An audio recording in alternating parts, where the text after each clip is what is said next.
I know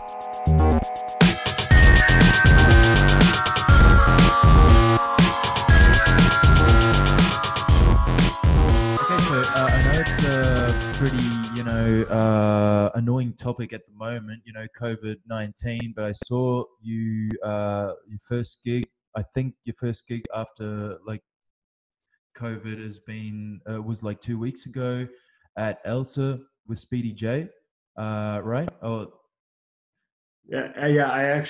I had played a set outdoors in this newer club in Berlin called Oxy Garden earlier a while back, and that was kind of an eclectic outdoor listening DJ set. But then so that was kind of a unique experience, and that was, as with all of these events that are now happening in Berlin, very carefully put together, and social distancing and masks. And at the time then, it was even more like people were seated at socially distant tables and masks on, and it was quite regulated. And then now there's even more measures in terms of contact tracing, which is good for people to stay safe. But yeah, the first kind of, or I should say, the other first gig, I guess, that's more in the sense of where people could actually dance. It was just a bit ago at Elsa as part of Speedy J's Store Live project.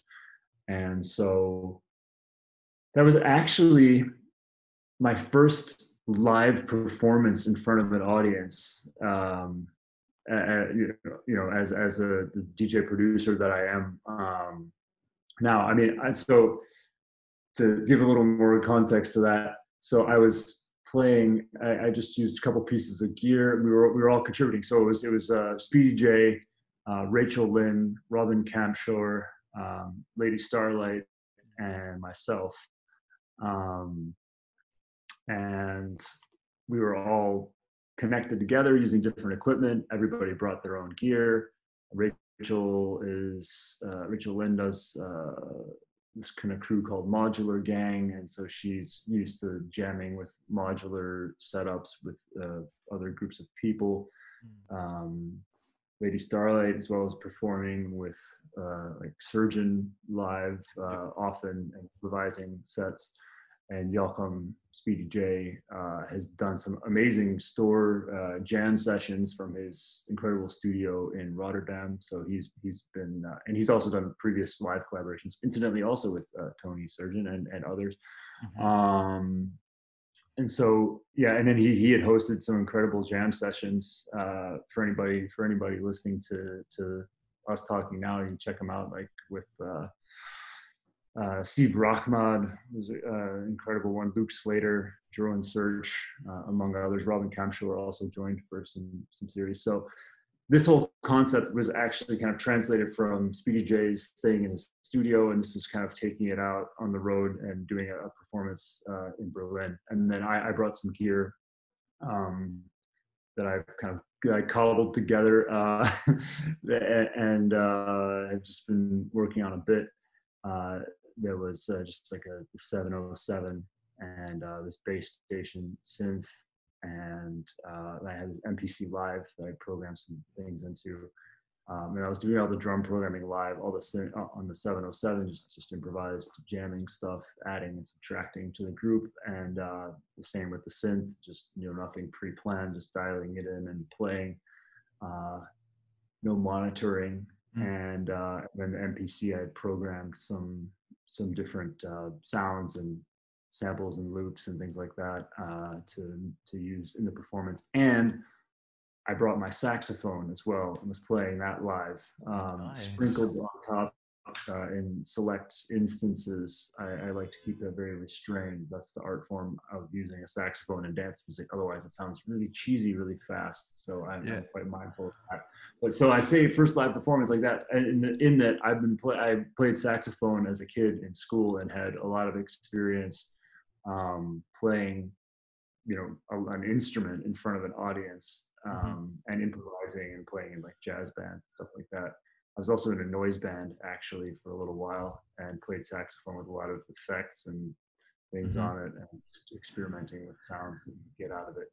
So I'm familiar with performing live in that sense, but I've never really done like the traditional, like there's a DJ producer and now here's the live set. And this wasn't necessarily that either, in the sense of it wasn't like I was up there playing, you know, excerpts from my produced tracks or you know, delivering something that was kind of a pre-prepared concept. It was a completely improvised jam. Super it came interesting. together really nicely. We had a great time. So how comes this was your first live performance? Why hadn't you tried it out before? Well, for me, I produce in the box, so to speak. I'm using a computer for pretty much everything. I mean, I may at some point record a synth part, or you know, record you know, some other sounds and bring that in there. But I'm usually using the computer to do what I'm doing. So for me, also bringing even actually the logistics of bringing my own laptop on stage or on tour with me, and having someone just spill a drink on it, you know, that was actually one limiting factor that honestly precluded me from playing live, just because I didn't want to risk that. Yep. But yeah, also then just structuring it, and I felt like you know, maybe I'd have more, I'd build up and have more and more repertoire to the point where I could add new things and include things from the past. But to be honest, it's never been a calculated thing, like, oh, well, when I do this, I'll come out with a live set. It was never something that I've been like holding back from, in the sense of I'm planning to do it and I want to, but I'm not, there's nothing stopping me from doing it necessarily, save for honestly the computer logistics. I think if I ever could get like a separate performance computer that would just have a live set that was all completely backed up, that I'd feel a lot more comfortable with. But yeah, losing my machine that I do all my production on and, you know, have my life on. Yeah. due to one spilled beer from some random 100% party guest. Yeah, and the risk factor is, you know, it's quite big. So yeah. But and then the question, of course, is how to do it. Like, I mean, right now, I mean, there's a time when, and I use Ableton as my DAW. There's a time when everyone was doing an Ableton live set. I couldn't give you the exact years. I don't know, 2007, 2005 to 2009. I don't know. I'm not a dyed in the wool live performer to really tell you when that trend exactly peaked. But the listeners out there, you can add it in the comments.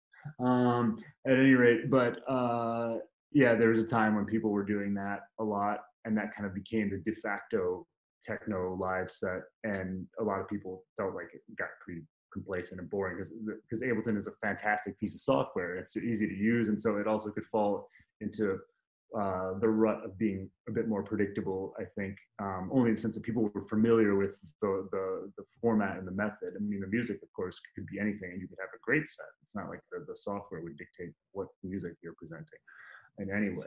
But in terms of what people visually were looking at, it was like a laptop and a controller that was, yeah, it was new and everybody was doing it. And it was cool. And then it kind of was like, oh, we've seen that. And now everybody's obsessed with gear. And then there's the modular thing where it's like, how crazy can we wire up all this stuff and look at how much gear we have. Yep. And then, but again, comes back to, for me anyway, the music, like what's coming out of the speakers. If you have an amazing rig, but it's what's coming out of speakers is really simple and not that interesting, then do you need all that gear to do that? Kind of pointless. Maybe not. Yeah. But I think I've taken a nod from also a lot of experienced live performers who have used a variety of setups, and it's kind of less is more. And certainly, like both Surgeon and Lady Starlight would talk about that having just a limited amount of gear that you really know well, and you can get everything that you need to out of it quite readily with the two hands that you have. That's the most effective setup. So yeah, the question also is just what if I were to play live, you know, what would the setup be? Would I want to try to get into the gear thing? That's cool in the sense of it is more physically possible to improvise and play it as you would. That's very appealing to me. but I'm also not really necessarily trying to go down the rabbit hole of collecting gear just for the sake of it. Yep. Yeah, understood. Obviously, like that's, I think that's the most logical approach, right? Like, why would you want to have so much gear if you're not, like delivering the best quality music that you can? And it's I a like trend. yeah. I I mean, like the idea also of I like the, in terms of producing in the box, I like the idea of having my whole studio could fit in a laptop bag, I mean, some people that need their whole surroundings with a pile of gear and their patch bay and all this other stuff to make a track, it's like, I mean, I could do it anywhere basically. yeah, So I think that something about that's really appealing to me also. But I mean, of course it's fun to have a bunch of things you can mess around with and play with. But yeah, it's a lot to have. It's a big investment, and then you get attached to all these things. There's this kind of attachment to that. And let's be honest, this stuff's expensive.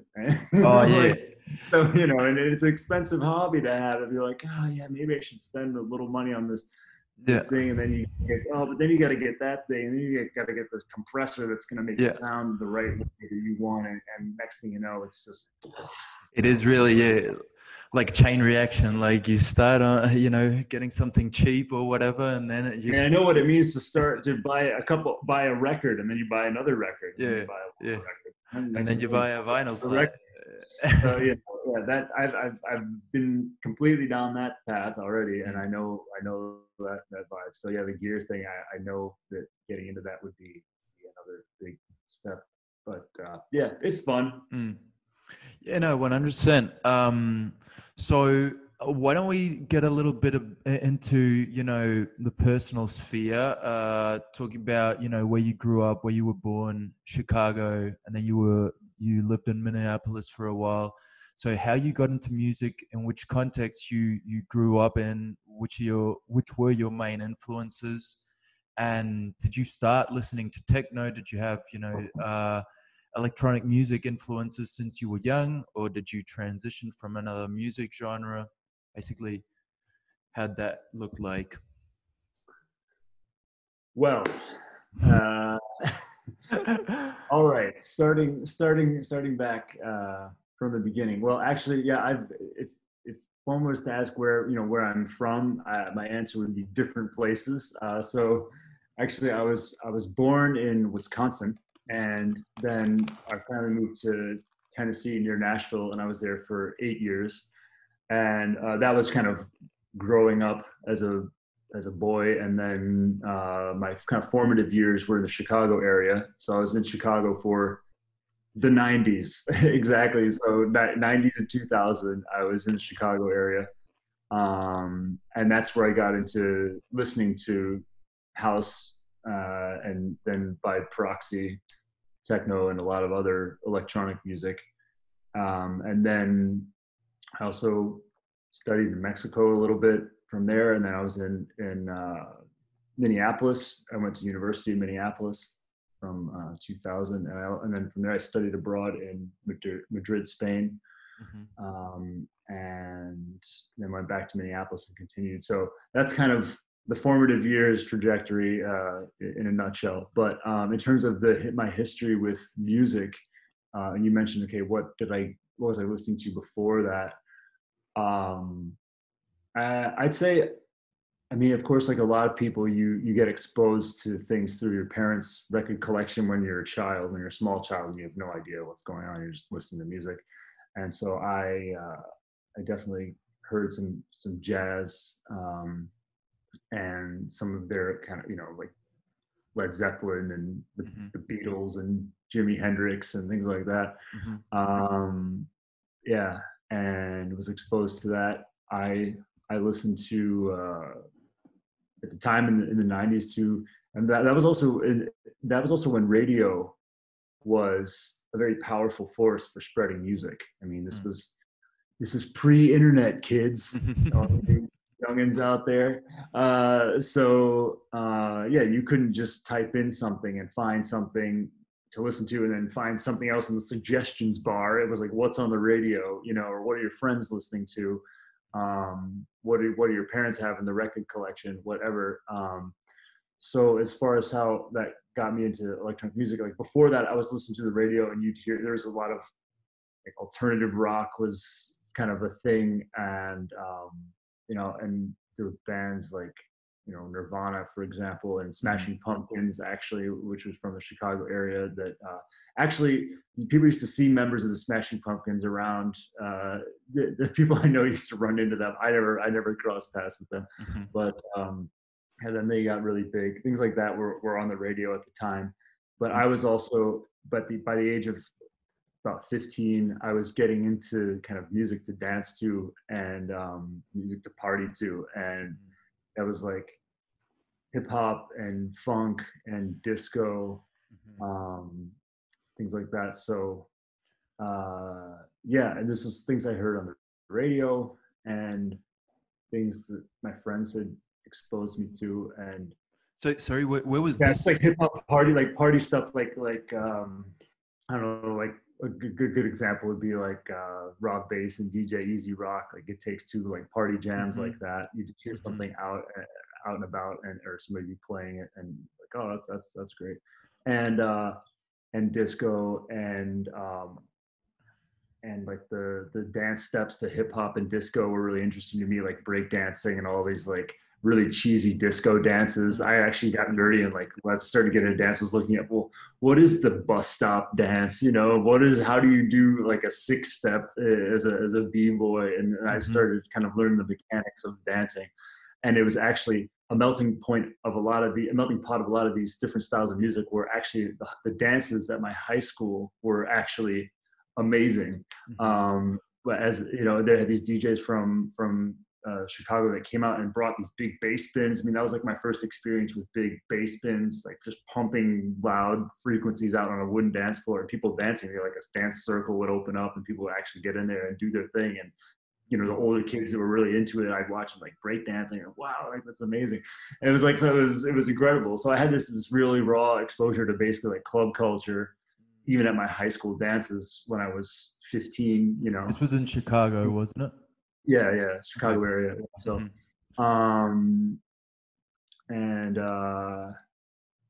yeah, it was a little to the west of the city, but pretty close as well. So, it was about like a, I don't know, like 30 minutes trip for me to be in like the center of the city from where I was living.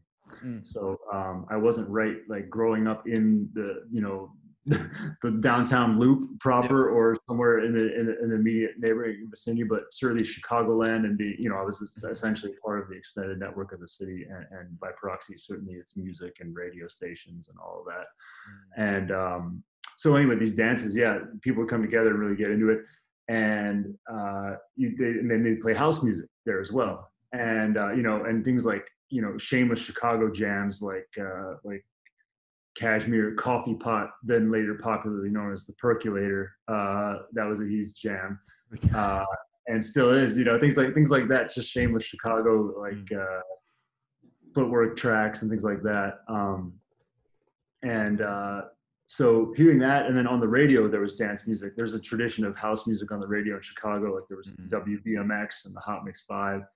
That was a little before my time as a listener, but I was well aware of that. And then that kind of continued. There was a legacy of actually one of those people from the Hot Mix 5, and Julian Jumpin' Perez was also on the B96 street mix, as it was called. And there was more like commercial house music on the radio. So I would hear that. And then simultaneously, actually just a little bit later too, there's another Chicago radio show that I have to give a huge acknowledgement to. So I'm jumping a little bit ahead in time here, but that was the Q101 Sonic Boom was the name of this program. And it was on Q101, which was the alternative rock station at the time. But they had this dance show come on later. And that was even more, that was closer to what I was really looking for in terms of music. Like B96 was kind of the most commercial. It was like that was more like commercial, like pop and hip hop radio. And then they'd have this dance music that was much more commercial. And it dipped into some real Chicago house, but it was also, just more more accessible and more commercially driven music. But Q101 Sonic Boom was a little more raw, a little more underground. One of the founders of that was a fantastic Chicago selector and disc jockey from the from Sonic Boom days, and then through to the present. He's just a sonic experimenter and legend as Justin Long. And he was on the show. Actually, funnily enough, we had an exchange online where I was just complimenting. He did these amazing illustrations for some T-shirts that were put out by Obey, that clothing, it's a clothing line. That's pretty cool. And he's a great illustrator as well. And I was mentioning like, oh yeah, talking about the Sonic Boom days, and he told me the backstory of that and how basically the guy producing the shows was saying like, oh, let's do this dance show. More or less, I don't know the exact words of this conversation, but the sentiment was more like, okay, we'll do this dance show, and you can do this, this, and this, and then you can kind of slip your own stuff in there a little bit as we go. So it's kind of like, here's the format, and then later you can add your own flavor as we go along. And he was like, yeah, cool. And then he just went on and just did whatever he wanted. He just played like Surgeon tracks of Jeff Mills and like G-Man and some funky underground house stuff. And the guy was like, oh, what are you doing? And then the ratings came in and it was amazing. And so he was like, okay, here we go. And so respect Justin Long for sticking to your guns and playing what you really feel. And and he was also kind of a musical descendant of this artist Trax, Traxx, who is another Chicago proper underground kind of jackbeat nation legend, who has his own signature kind of sound. It's just really raw, powerful, like out there, acid lines with just powerful drum machine sounds, and like delay pedal, really gritty, just loose sometimes, and just blows your mind. Jack tracks, jack beat kind of stuff.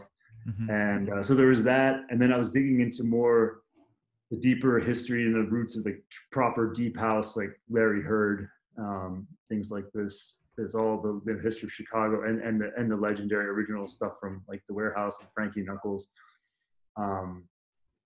Fast forward, I actually heard Frankie Knuckles to do my homework, and really I had to hear him play. I had the most beautiful experience. It's almost surreal that this happened, but I had an experience listening to him playing at this house music event outdoors. I want to say it was 2006 in like Grant Park, downtown Chicago on the waterfront. It was a beautiful day for a little while, and then it started raining, and everybody there just stayed. And it was just like everybody just dancing in the rain, just full on going for it. And him just playing just totally uplifting vocal, tracks. And you're looking around and you're dancing and you're rubbing elbows with everybody, like the old school, house heads, people wearing, overalls and no shirt and just jacking, getting down, and all ages, all races getting into it. And it was just absolutely beautiful. And I was like in Chicago looking around the buildings and being with the people that were part of really the founding of this, who were, at a certain age where, that like they've been around, and they were there, and you were having this exchange, this dance exchange with everyone. And it was just nothing but absolute pure love. And that was incredible. So that was kind of like a scope of some of my Chicago house journey. But so at the time, if we rewind back, when I was listening to the radio at the outset, I was looking for more than that too, because I was like, okay, I'm hearing all this house stuff. At the time, before, now mind you, this was like when it was more the commercial house stuff on the radio that I was hearing before I got into Q101 Sonic Boom, before that even happened. I was looking for more. So what really broke things open for me was a high school trip to London to perform. I was in the marching band. So I went with my high school marching band to perform in the New Year's Day parade, New Year's Day in London. So that was 1996 to New Year's Day of 1997. And so I was in London, and that was the first time that I heard I heard the Essential Mix on the radio. I can't recall who was on there, but it was like this, wow, there's this massive radio program, you know, peak time in the middle of the night, and it's this DJ mix, and it's incredible. And then I was hearing, you know, drum and bass in the shops, and UK garage and speed garage, whatever you want to call it. That was blowing up at the time. Daft Punk's Homework was being teased in radio airplay at the time. That was coming out like for the first time. Imagine hearing that, you know, in London, and people freaking out. I mean, it was an incredibly exciting time. And I also totally new for you, I guess. Yeah. So I heard all these different things, and I also met someone there.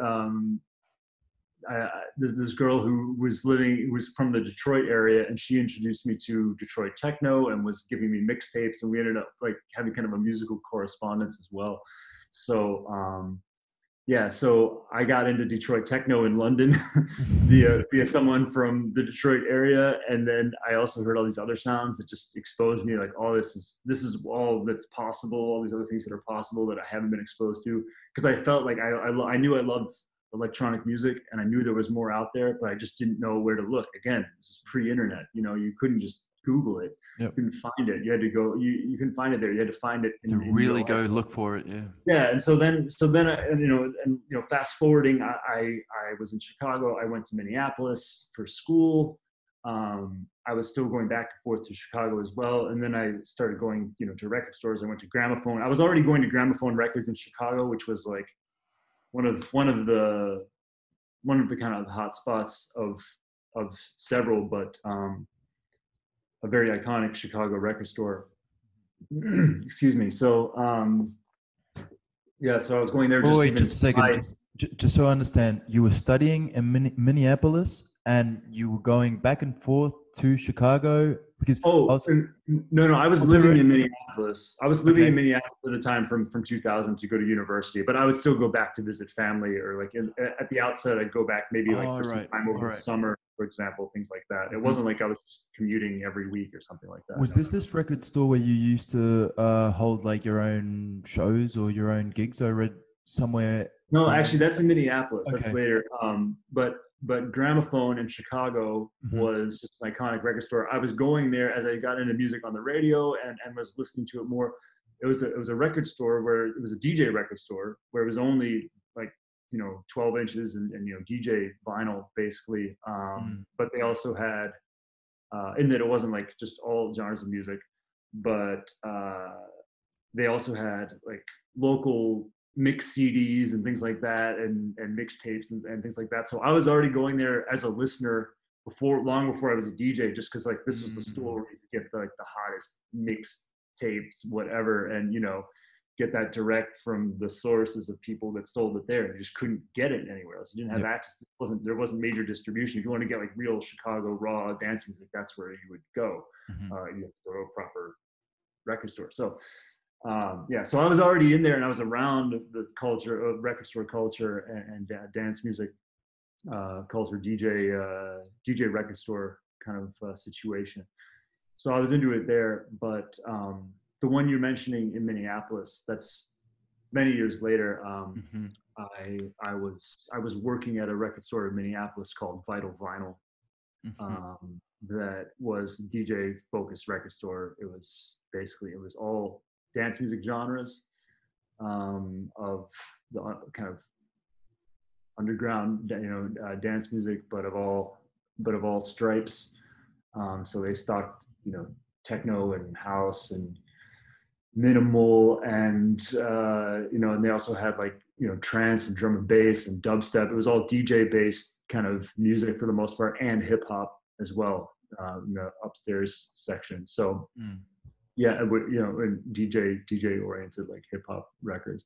Yep. So so I was working there on the weekends, and I also did a bit of the ordering for the stock there as well for a little while, and helped. I did some of the graphic design, and I was part of the furniture. I was just always there shopping and hanging out. I was friends with the people working there. It was a great little community hub.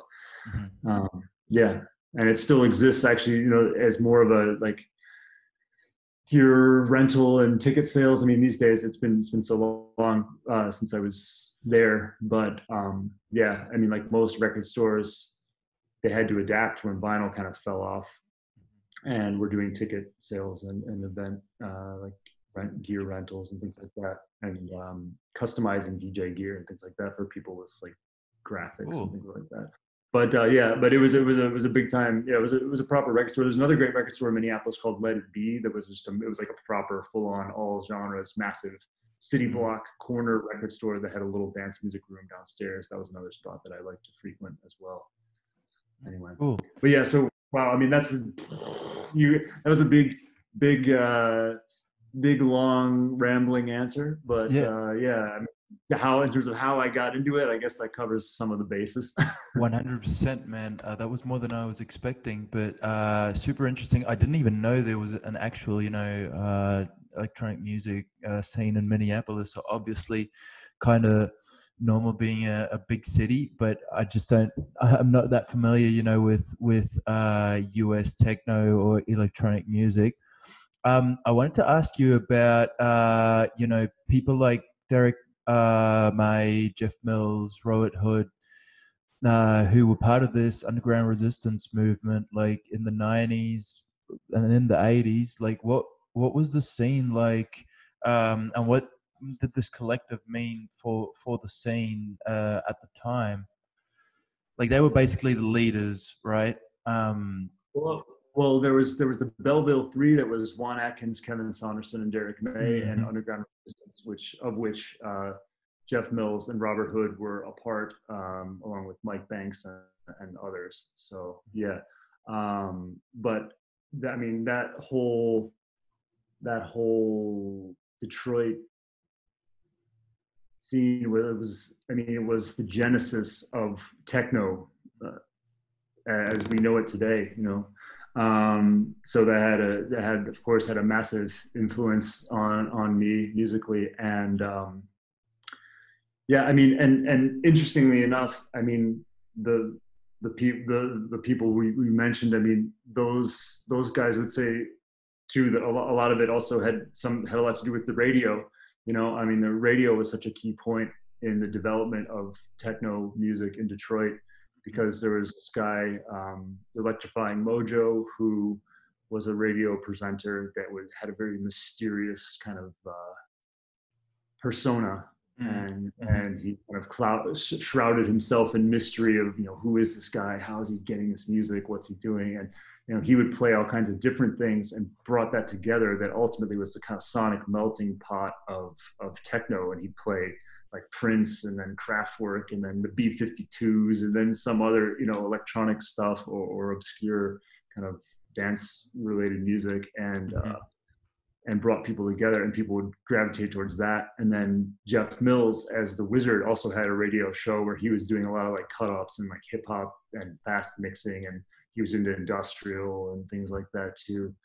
And it was the blending of these sounds that also kind of built on top of the structure of Chicago house, which people were going back and forth from Detroit to Chicago to these early house clubs like the Warehouse and others. So there was kind of this dance music culture from Chicago house, and then the whole potpourri of inspiration coming out of Detroit, and then it built into kind of what became the Detroit sound, as was labeled on this compilation that was called, I believe it was going to be called like the New House Sound of Detroit. And then Juan Atkins had this track on there that was called Techno Music. And they said, well, no, we're going to call it techno. And that's how it kind of just got stamped on there and went from there. But yeah, so all that music coming out of Detroit had a big influence on me. I kind of, as I was getting into house, like I had mentioned, I kind of was exposed to some stuff from Detroit. But you had to dig again. You had to find this stuff out. It wasn't just readily available, and you had to dig. Also, I was digging for any kind of information I could find on magazines. I was actually aware of things that were happening in the UK to a similar or greater degree than what was happening in the US, because there was such a music journalism industry there. So there was like, Mix Mag or these other magazines that had worldwide distribution that you could get and read about what the records are that are coming out and the charts and who's playing what and all that stuff. And in the US, I feel like there was never that kind of infrastructure. I mean, there were magazines for sure, and like I could name a couple, like I don't know, like Herb, for example, or Accelerator that were going on. I don't know when they were founded exactly off the top of my head. There's two, and there were all the other like underground kind of publications for sure that were spreading the knowledge. But I don't know, for me, I don't know if I really got as into finding out information about it via the U.S. publications like or Accelerator until later, or whenever they came more full force into the scene. But certainly in the 90s, I was looking for information about all this stuff, and it was not easy to find. Until the best thing was just to find people that knew about it and could talk to you, share music with you. Go to record stores and stuff like or that. Record store, they do. So it was more like a subculture for you guys in Chicago at the time, rather than. Yeah, I mean, it was obviously not mainstream, in Europe or in London. I didn't have as much access to things in Chicago. And again, I moved out of Chicago area when I was 18. And I was getting into this when I was 15. So that was just a few years where I was getting into it. And then the drinking age and the legal age to go out to a club in the U.S. That serves alcohol is 21. So you can imagine you're a teenager, you're getting into all this stuff, you're hungry for music and you want to go out, you've got this energy, you want to dance, you want to party, and you can't go to any of these clubs until you're 21. And so I felt limited by that. And then there were raves going on in Chicago, but at the time, I mean, it was really wild, and it was like these warehouses, parties that were just totally like, I don't know, out of control and stuff like that. Yeah, 100%. But I can understand like the perspective of you being 16 years old and not really feeling the urge to go into one of those, random. Oh, the urge was there. I wanted to go. The urge was there, but I don't know how how this is all going to go necessarily. But when I was 18 and I was in Minneapolis, there were a bunch of parties that were going on that were also in some wild situations. But I had my own autonomy of like getting there, and I knew people that were into it that were reliable, but in Minneapolis, I immediately found that community, and I immediately was like, yes, okay, here we go. I want to go to all these things. And I was going out to raves all the time, and and getting more into that. But that time period of like 2000, even like 2000 just to 2002, short window, I'd say was maybe, I mean, the rave scene had been going on in Chicago and the Midwest and Minneapolis, and there's a lot of other Minneapolis events that have been going on in the 90s. And you mentioned, you hadn't maybe heard as much about Minneapolis. Yeah, I mean, that's the kind of the cool thing about Minneapolis for the most part is like it's been able to exist and flourish without this international scrutiny as like Chicago has to have this Chicago sound and Detroit is this history and blah blah. Minneapolis has been a little off the radar in that regard, but there were big events, and there was artists like at the time in the 90s like DJ Slip and Woody McBride and others that were doing it, and also like Paul Burke and the people who've been around kind of underground bringing it in techno there for a while. So at any rate, so but 2000 2002 it was kind of had been building, and that was like peak rave times when there were events. I went to one event that was when was that exactly? I think it was 2001. The party was called Turned On 2, and it was 7,000 people in two massive kind of convention center hangars somewhere in Wisconsin. And it was, that was to go to an event in the Midwest that's kind of off the radar where there's 7,000 people, till the sun comes up. That was something of note. I mean, in the UK, with the raving going on, that's like just another drop in the bucket. There are these massive, field raves with who knows how many people, but a lot. And it never really quite exploded to a level in the US. But after after that, there was crackdown. There was like these news exposés, and everybody was out to smash rave culture. And it kind of boiled over to the point where it was too much on the radar of people trying to shut it down, and it kind of died off. But it was reborn in clubs, and it was there 2002 that I actually was working at a club in Minneapolis that then took over a lot of these bigger events. It was one of the bigger promoters who actually had done that massive party with 7,000 people. Now this was their club event. Mm-hmm. And they would host artists every Saturday. Mm-hmm. Like, you know, it was bigger touring acts at the time. Like it was Richie Houghton or Carl Cox or Carrie Lakebush, and then it'd have even like Sasha and John Digweed and mm-hmm. yeah, these kinds of acts. And it was a big venue as well. It was actually Prince's old club. Oh, really? Called Slam. Shit. That's okay. Right. It was called the Quest after that. Now it's who knows what. It's some other piano bar. I don't know what it is. But in Minneapolis. But yeah, but it was massive. It was like this long slot venue with a massive long wooden dance floor, two speaker stacks on each side. It was more of a rock sound system even than like a dance music club system, but they just turn it up louder, you know.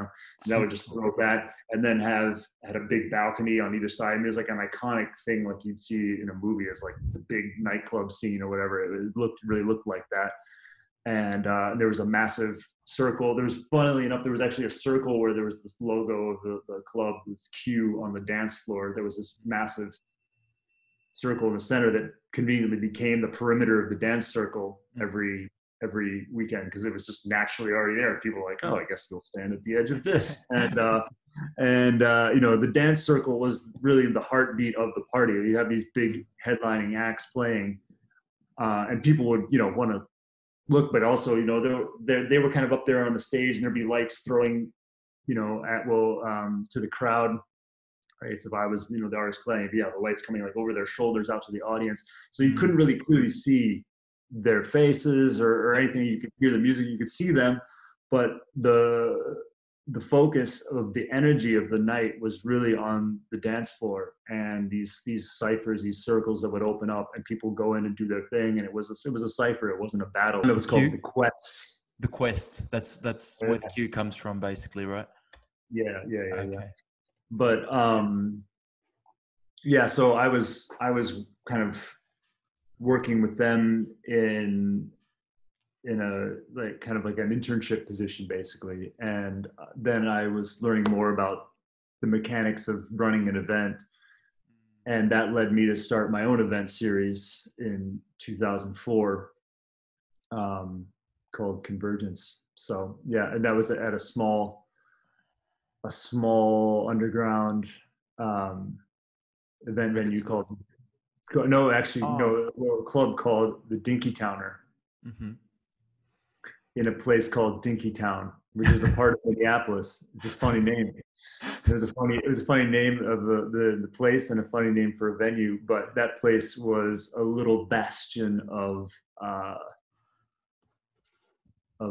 light for proper underground events after the rave scene had all but shut down, because they had a license where they could go serving food until 4 a.m, which in Minneapolis, I mean, when I moved to Minneapolis, or maybe just before that, I think it was the closing time. I mean, imagine this from the perspective of the closing times in Berlin, which are never when things are open as usual. But things would close down at 1 a.m. Oh, no. Close. Okay. What? We would open it at like 10 p.m. or whatever, I don't know, maybe 9 or something, and then close at 1. That was like maybe just before I moved to Minneapolis. But then 2 a.m. was a pretty standard bar close time, U.S. That's like in Ireland and England, I believe, as well. People don't even get there till, you know, midnight anyway. It's like people go downtown. People find parking. They finally get in the place, and they order a drink, and it's midnight, and you've got 2 hours to have an experience of music, to have an experience of socializing with people, catching up, and then Yeah. you want to go to the bar and get a drink or something, and you're waiting in line at the bar. I mean, it's just over in an instant. Yeah. Obviously. And so, but this place, the Dinky Towner, was able to be open longer for till 4 a.m. and they could even get occasionally like a 24-hour license or permission. Oh. So there were times when people could just have parties that would just go all night there. Mm-hmm. Is it still like that though in the US? With a good little sound system, and we'd always bring an extra sound, like an extra wall of bass as well. There was a point when we brought it because it was a unique setup too. Because if you're, how can I describe this? But I guess I'll describe it from, so as an audience member, looking towards the DJ booth, I'll just put it like this. If you were there to see a night, you'd come down the stairs, you'd go in there, and then the DJ booth, there was like a little, what seemed to be like, where you would see the DJ would be this booth in front of you in this level where you were looking right there.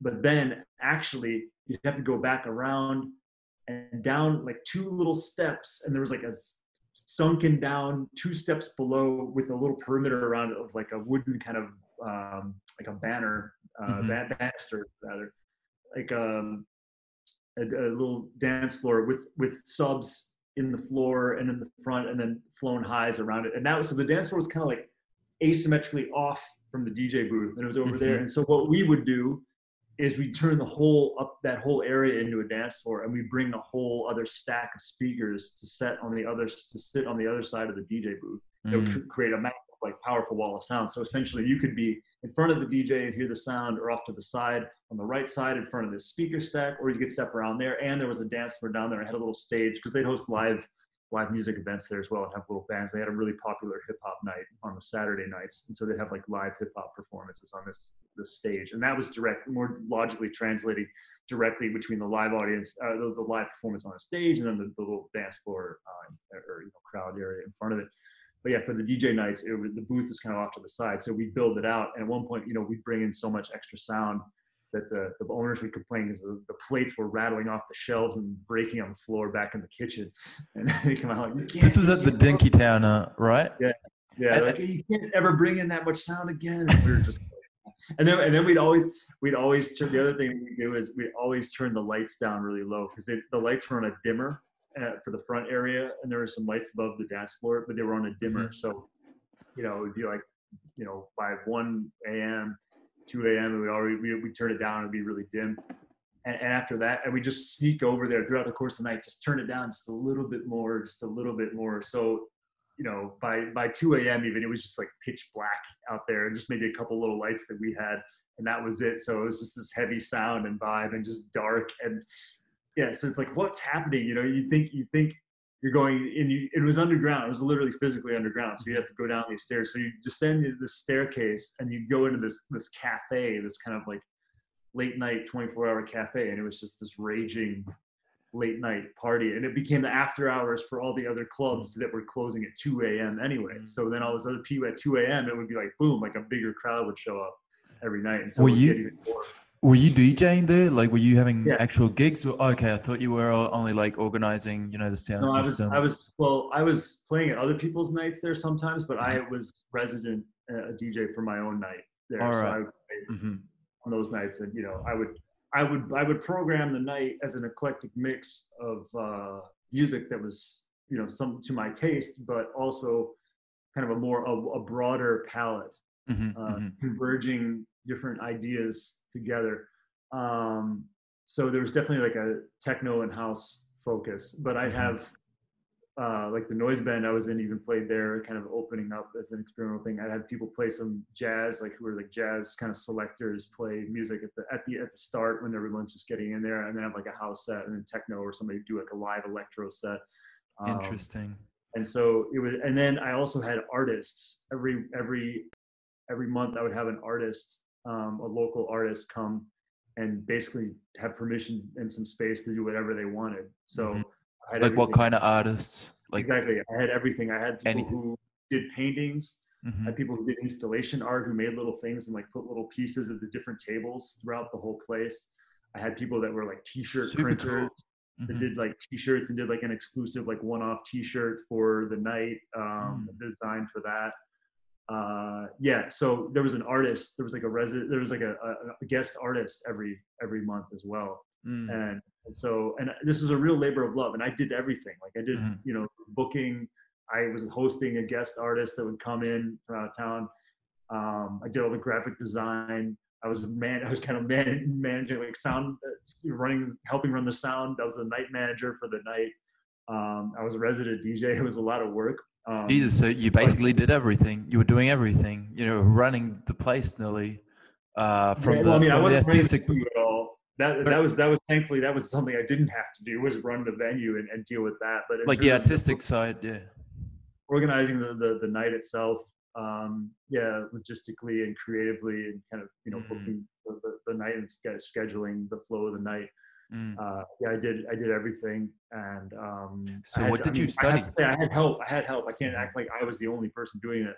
Yeah. There was like, you know, there was a community of friends and people that were also other promoters during that night. We all help each other. So like, you know, on their nights, I would be down there just taking care, you know, looking after people, or, you know, helping them organize something, or moving the monitor speaker over a little bit, or whatever, you know, whatever I could do. And they'd be there the same for me and helping me out. So it wasn't like I was just completely alone, but yeah, it was a community. But yeah, that was kind of my night. So did you study anything related to what you were doing there? Like you mentioned, you went to uni at Yeah. Minneapolis. So what did you study I at uni? studied, I had two degrees actually. I studied graphic design, and which was a huge boom and bust occupation, that everybody studied graphic design and then no one got a job in it, or very few people did at the time. The same thing's probably going to happen right now with all the computer programming that's happening, where everybody's doing it, and then it's going to evolve. You know, it's just going to evolve so fast. Everybody's going to have to keep up with it. Just the same as with graphic design, it's our accelerating curve of technology. But I studied graphic design because I liked drawing and painting and designing things, you know, to a degree. Wanted to bring all that together, and I studied Spanish studies. I've been speaking Spanish and studying Spanish since junior high school. So yeah, and I had mentioned I studied in Mexico and Spain, so I speak Spanish, and now German a bit as well these days. So yeah, but yeah, so that was what I was studying in university. But I have to say, my university years and my real experience was on the dance floor. I mean, this was my calling. Like, you know, I was studying these things, I loved it. But my community of friends, my day-to-day experiences were all centered on techno and house music, and going out to parties, to dancing, then getting into DJing, getting into promoting, getting into producing. This is my path, really. And so yeah, I was in university and you know, worked hard on my studies for sure. I wasn't neglecting that at all, but I realized in the process that, you know, what I really want to do is this music. So yeah, makes total sense.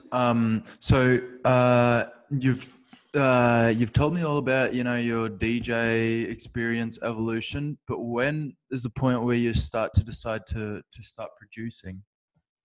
2007. 2007. All right. Yeah, I had actually, I got Reason, and I started messing around with some drums in there, and I just made some drum tracks. You know, it's pretty kind of drum machine building block intuitive in Reason, but you just are literally like programming like a drum machine on a screen. And I had some ideas about you know, groove and things like that. I always start with the drums first. Even today, I start with, like, when I produce, I'll start with like a kick drum and then build the drum patterns around it. And then I'll build the melodic parts usually after that. I mean, sometimes I'll have an idea for a synth and I'll do that and then craft the rest of it. But I usually am more focused on making the drums first. And so that's what I started with, producing. And I just made a couple drum tracks. And I remember it was just really, really crude, but I bounced them out, and I was playing at Zach Devious One's club called Foundation. I tested out my first tracks there, and it sounded, I mean, the drums actually sound great on there. You know, I didn't know what I was doing. I was trying out some things, but in terms of production techniques or like compression, and I just like throwing the stuff in there and try to get it sounding right on my, you know, low, you know, just standard DJ headphones, nothing proper for studio wise. I was like, oh, okay, I guess this will work. And I played it out on this club system. It sounded huge, probably because I wasn't compressing things, and it just all really sounded big. And Zach even came up to me. He was like, oh, like what's that? I'm like, oh, I just made this. It's just like a drum loop, you know what I mean? And because it sounded different because it you know wasn't the same production quality as other things. But yeah, so I was like, oh, that's cool, but it was really baby steps, and I didn't have any like training in production before I went into it. I just dove in and just started with Reason and was messing around with that. And a friend of mine was really into Ableton and showed me that, and then I was thinking, oh, I think I can do more with this, more quickly. So I kind of jammed out on that. With friends and on my own, and got more into that. But yeah, 2007 was like my first kind of dabbles into Reason, making some tracks. But you didn't release your first EP until 2009, right? Spring My Heat EP. Is that your actual first EP? Technically, yeah. I mean, I released, that was like a digital only release on this Minneapolis collective that we had going at the time. And yeah, that was like, it's funny. Some people will produce for, 7 years, and then they're like, I'm finally ready to put out my first EP. I've made 700 tracks, and I think maybe I'm ready. I was like, these are cool. Like, I just finished these, and I like that. And yeah, let's do it, And I just went for it, and it is what it is. But yeah, and then I released some things later also with this Edek label that I was kind of co-operating with the founder Andrew Grant. I released some other tracks, EPs on there, and I've also collaborated with some other people on tracks, also like playing saxophone and things like that. But then I'd say I finally really dug into production on a deeper level, where I was going to the studio much more frequently. And then that was like 2000, from 2012. I mean, I was already doing stuff in Berlin since then, but I didn't have as much time to work on things, because I was working at a job full time, and then I was devoting a lot more time after that to working on music. And so another kind of step forward for me was making a lot of music those couple years, like 2012 through 2015, and then 2016 I had the release on Dystopian that came out, that was kind of the fruit of my labor of being kind of head down, just working out a lot of ideas. So how have your productions evolved, from your first EP? I don't know if you consider, how you said it was like kind of a mishmash of songs you had lying around, Spring My Heat, up to your last EP, Converge Part I, which I had to listen to yesterday. Really like it, really interesting EP. Actually, technically that's like part one. It's like an album part one, and so it's build from that. But yeah, that certainly is well, I can take you through it. Actually, go ahead about it. Go ahead with what you want to say. Sorry. Well, what I was going to say is that you get some, I don't know, some astronomical vibes from the first song, Sending Signals, which is, kind of the intro. And then the thing with me is that I started listening to it, and I listened to Metropolitan, and I was like, okay, this is 100% my favorite track of the EP. And I kept on listening to it, to the project, came across through Flex, and I was like, okay, this is my favorite track. Then I came across Dream State. Okay, no, this is my new favorite track from the project. They're all really, really groovy, kind of fast-paced house tracks. How would you describe? It kind of reminds me of Rod Model a little bit, but maybe with the. Oh wow. So, I don't know. I don't know if that's a compliment for you or whatever. It is. No, absolutely. But I think of like the dubby kind of stuff, though. I mean, that's so floaty and dreamy. The Rod Model stuff. Wow, no, that's amazing. I mean, like more open sounds, maybe different kind of percussion, but definitely gave me, kind of the same groovy kind of vibe. To be compared to that work, which is incredible stuff. So 100%. So can you describe the sound of this project a little bit? And how, what you're trying to transmit through it, how it's been influenced by maybe your previous projects, and why this is part one of a supposedly 2-part compilation, if it is. Yeah, so gladly. This this as an album definitely is a moment where I have had the opportunity to stretch out and explore a wider range of my own sound and present people with that. So I'm happy to have this opportunity, and very grateful to Radio Slave and Rekids for this opportunity. And yeah, to take you through it, I mean, I guess kind of track by track, I could say Sending Signals, the opening track, is me experimenting on a synth and just jamming with some stuff. I recorded, I was like, I want to check out this and use some gear to just have some fun. It wasn't like I'm going to set myself in this path to make a synth track or anything like that. And that was just maybe one of my first forays in experimenting with this synth, and I loved it. And I messed around and recorded a bunch of stuff, and I'm like, actually, there's really something to that first recording, and so that's that, and then that became appropriately enough became the intro. Metropolitan, I had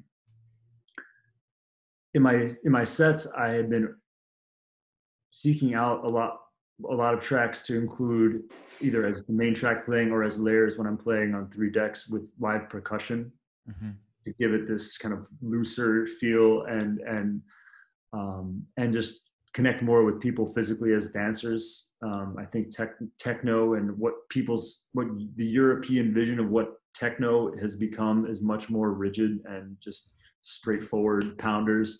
And for me, the palette is much broader and always has been. And I wanted to, keep that vibe alive in my sets. And as I was doing that, I was also looking to do the same with my own productions and push myself to include more percussion. So I kind of found some percussion stuff I could use, and some kind of drum percussion, like synths and things that generate percussion sounds and program percussion, and also live, like the piano. I also was playing some stuff with more live instrumentation, and the combination of piano and percussion is something that I've loved. I've found some other tracks like that were I was either playing or combining elements of the two in my sets. So I wanted to stretch out and go for that. And so yeah, that was me playing a keyboard to play the piano part, and then generating these percussion sounds and programming that. and it just became this long kind of jam. And it's 11 minutes, 11 seconds long. And Yeah. I was kind of just going to keep going with this. And I felt like, I mean, as a producer, there are days when you sit in the studio and you're like, just nothing's working. And, you're trying to, you have a vision, you have an idea, you're working on it, but it's maybe not coming together as you would have thought. And then there's other times when you work hard and it's just naturally flowing. But then there's this moment either way where you could be working for a while and you get to something and you're thinking like, wow, I kind of like this. Like this is like whatever this thing is, like I just made that. Really? Okay. I really like how that sounds. And then you just keep going. That was one of the ones where I was like, I'm not tired of this. I'm gonna keep pushing it, see how far I can build it out and work with the arrangement. So that became a longer track, and I'm pleased with it. And I tried it out actually before, I made most of the music on this LP in 2019. There are a few things that were from before then that I had been working on that I wanted to find a place for that were a little more abstract. And I was like, well, maybe, okay, this is the part where they all fit, where I have a broader range. But yeah, so I actually played Metropolitan. I played it out in Ibiza, actually, and at this festival in the Netherlands. And both times I got this huge reaction and people were asking me what it was and stuff. I'm like, okay, this is when it was unreleased. Yeah. So that felt like it was on the right path, and I set out what I achieved in terms of the organic kind of sounds and percussion, and also playing some more melodic elements myself. Yep. So that was that. And then Haze, this other track, I'm playing saxophone on it. I've played saxophone selectively on some DJ sets of mine in the past and here and there in production. So I wanted to include that as part of this album project to have a broader range of all that it is that I do. And yeah, so that was pretty straightforward. I created this other track beforehand and just was like, yeah, that's what I want to play saxophone on, and built the arrangement based on what I had jammed in the studio on saxophone. So that was that.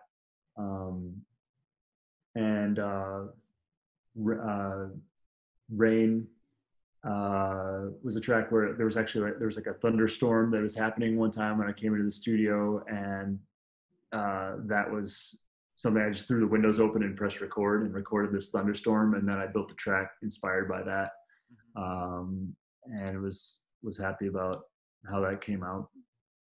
And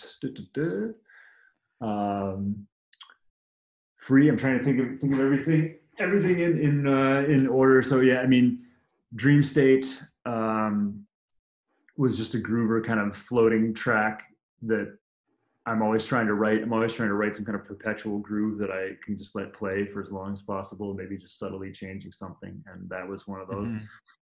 Free. Sorry to interrupt you, but like, how many BPMs is Dream State? Like over like nearly 140 or so, right? Oh, Dream State. Oh boy, you're gonna put me on blast here. I think it was 136. Actually, I produced most things at 134. Well, I wouldn't say most things, but these days somehow 134 has become a BPM that I feel is a good one, because it's kind of it's got this. It still has a groove to it. It's not so fast that it's just frenetic. Where you can still have elements of house music in there, but it also has this little bit of a push and swing to it. 133 is kind of, I think, where a lot of house music, well, back years ago when people would play house music faster, it was like more of a powerful thing, and it was at 133. I mean, then house became, all these labels and this and that, in terms of what is this kind and that kind of house music, and slower BPMs became more associated with house music.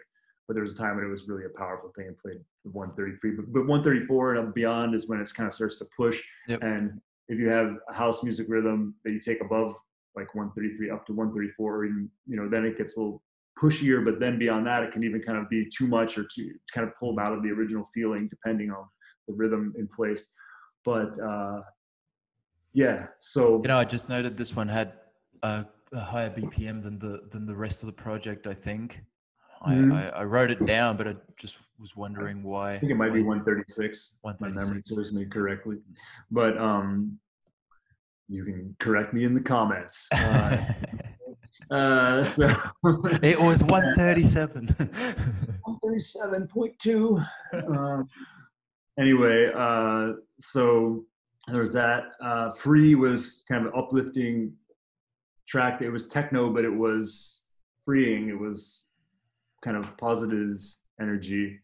I feel like there's also a need for that. Certainly now, a lot of these were written, they were all written pre-pandemic, these tracks. So yeah, but I'm glad that they hopefully have a buoyant spirit to them. There are times now. And then so Flex was a track actually that I had worked on previously, and that made the cut for this. That was like I'm kind of was inspired. I was inspired by well, I'm a dancer myself. I like dancing, and I'm also kind of a fan of dance and street dance, and stay up with watching what's going on in that world. And that was in a way kind of partly inspired by street dance and oh really? those movements, and all, and like, you know, I mean, there's always different styles, like Memphis juking, turfing, and Chicago like footwork and kind of juke music there. That's so interesting that you say that. Dancing.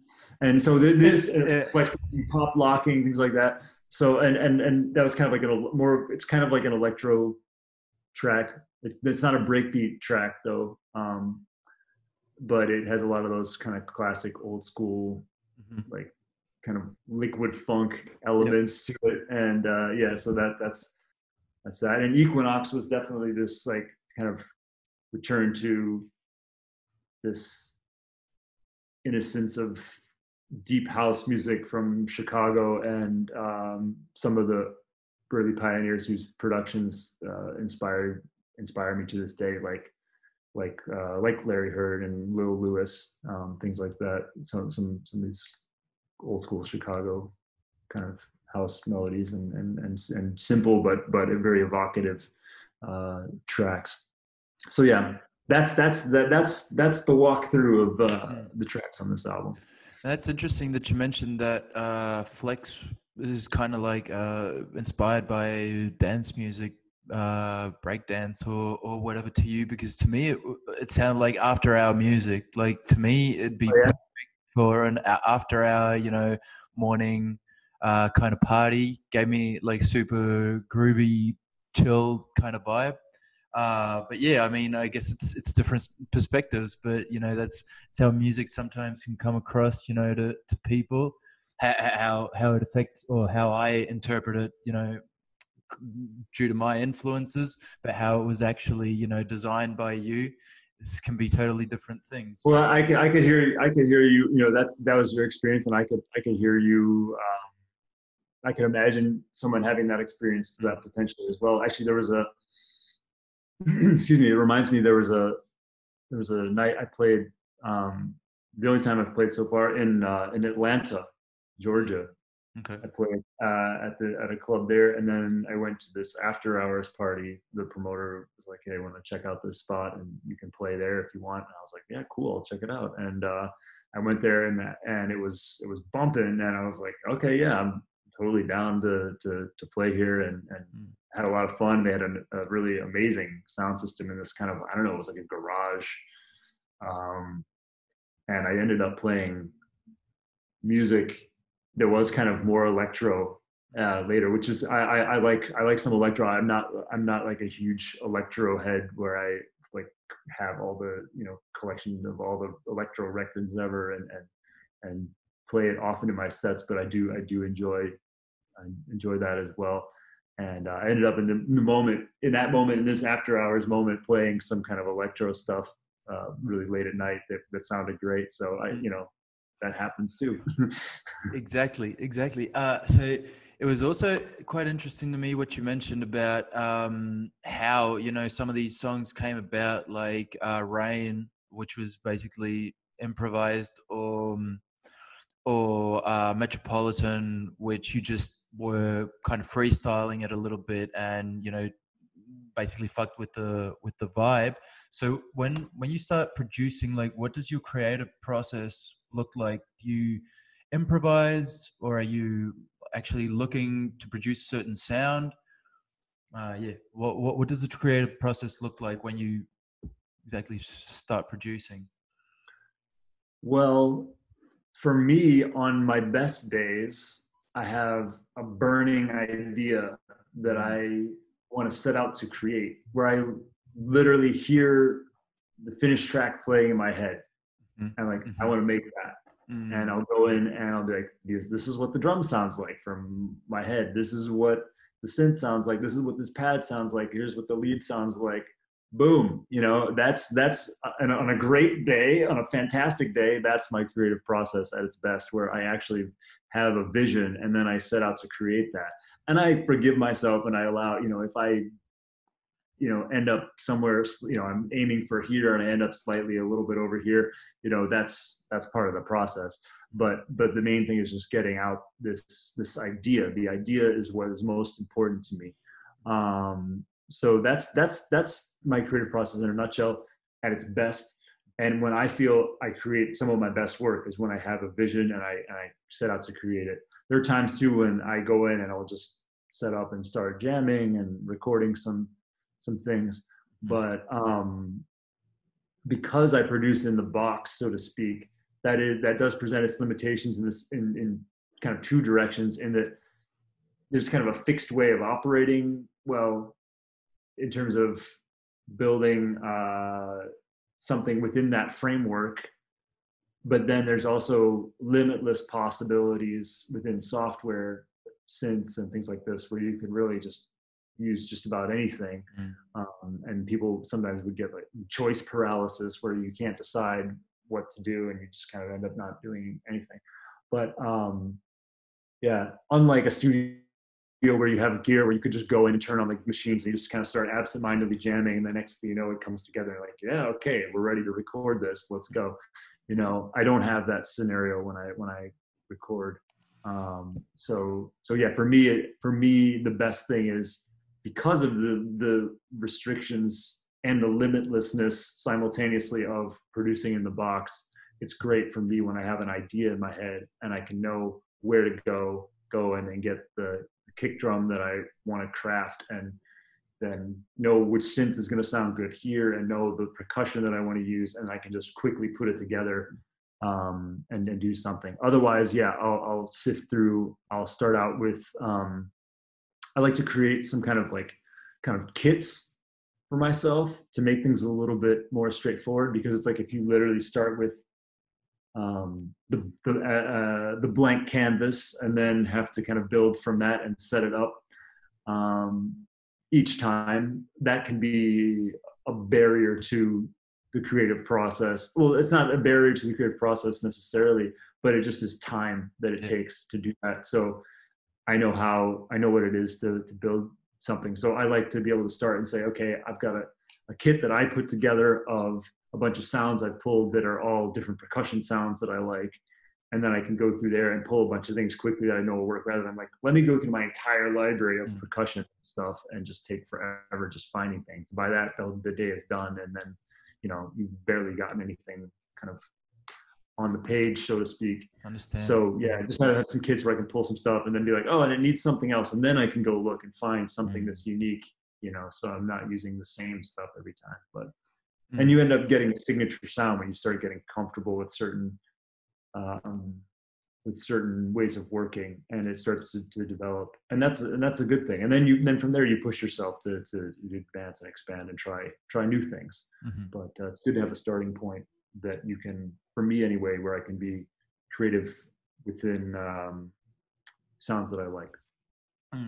Understood. So it's interesting that you mentioned that, because what about, I saw you're in this in the Clockworks 20 by Ben Clock compilation with the song Let's Go by you. So when you get, you know, in contact with Ben Clock, when they get in contact with you and they asked you for a song, did you produce that song before regularly, or are you producing this song for this project in particular? And you know, adapting to the sound that they want for the label or for the project?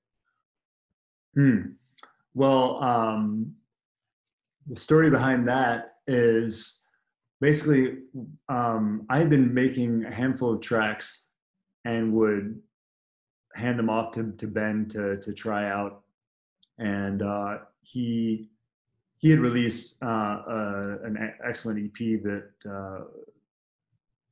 that was just fantastic of friend Zach, Devious One, this Clockworks number 5, and so that's I actually met Ben the night when this is a great story about Zach, basically, that Ben came to DJ in Minneapolis, and he performed there that night. And the same night there was this kind of rave going on across town later on where Zach, Devious One, was playing live for maybe like the second or third time ever. And so after Ben's show, which ended at the club close time of 2 a.m., we took him over to this party. We said, hey, would you like to go to this thing? Somebody's playing there that is a member of our community. It's going to be like a pretty special like techno live set. You want to check it out? And he was up for it, so we went over there. And kind of the rest is history. Zach has told this story many times, but yeah, Ben heard him play and was like, oh, do you have this music out? You can release it. So at any rate, so I met Ben that night going over to this party where Zach was playing. And so we had been in touch. And then when I'd be going out in Berlin at Berghain, it was at a point where I had a CD. I was like, I made this track. Check it out. He's kind of like, oh, like, should I play it? Should I play it like now? And I was like, yeah, dude, yeah, go for it, do it. And so he was playing that, and it was kind of funny because like for a while that was how we'd exchange music. Like I'd just finish something at home, I'd go to Berghain, I'd have a burned CD of it on me, I just hand it off, and he'd be like, I just have a word with him, like, oh, this track's on this kind of vibe, He'd be like, okay, he'd set it aside, and then like, a few minutes later in the set or whatever, they'd be playing, and he'd be like, oh yeah, cool, And so that was great. I mean, many thanks to Ben for his trust in my music, and so he would just test some stuff out, and it was pretty amazing to be able to see how something I'd created just so recently worked on the Berghain dance floor, during an incredible DJ set from Ben. So that was cool. And we were just in touch over the years. And Let's Go was a track where I sent it to him, and his reaction was like immediately like, oh yes, this, So So you didn't really produce that track for the project. He basically had mad tracks from you, and he had a handful of tracks for me that were just kind of trickled in over the years, more than anything just out of like, oh, check this out, or you want to play this, it wasn't like something that was formally arranged, and he liked that one and kind of wanted it, so I was like, yeah, cool, and it was set aside, and then in the end it ended up coming out on this Clockworks compilation, and and it was something that he had been playing a lot. So that's how that happened. What I've heard about Ben Clock is that he really does put on, for underground artists and helps promote their music 100%. So it's basically pretty similar story. So I'd like to have your opinion on the Berlin techno scene for, club attendants or ravers, how the techno scene in Berlin was kind of developed after the fall of the wall. It was like kind of a sense of unity and a sense of freedom, who gave, loads of minorities, maybe to LGBTQ community, ethnical minorities, and other groups of that nature, It was at the time it was a bit like a place of refuge for those people where, as I said, they could, you know, experience that freedom and had that going on for them. So how does that compare to how the techno electronic music scene developed in the US and mostly in Chicago and Minneapolis for you? In terms of, I guess, what would you like to know? There's a lot I could say. Like Just how the two compared, or how Berlin. like I'm saying, is there a similar kind of vibe and idea behind the clubs in Minneapolis in the US as there is in Berlin.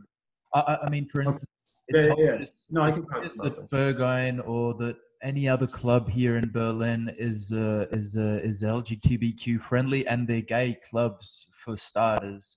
And it's where people, and the concept behind them, as far as I know, is that people from these minorities can express themselves totally as they are. You know, it's a secure place for people that are kind of neglected by society traditionally. So, is there a similar kind of sentiment going on while the electronic music scene and the club scene was developing in the US? In the U.S. Well, first and foremost, it has to be said and known that, I mean, house music started as something for the LGBTQ community, um, by, you know, by Black people, brown people in the U.S. That's what this music came from. It came from underground dance music, and for people that wanted to continue dancing to, by proxy, I'll connect the dots here, but to disco. Mm. And there was a famous kind of thinly veiled, let's just call it a hate rally in Chicago, where there was this Chicago rock DJ that did this campaign called Disco Sucks.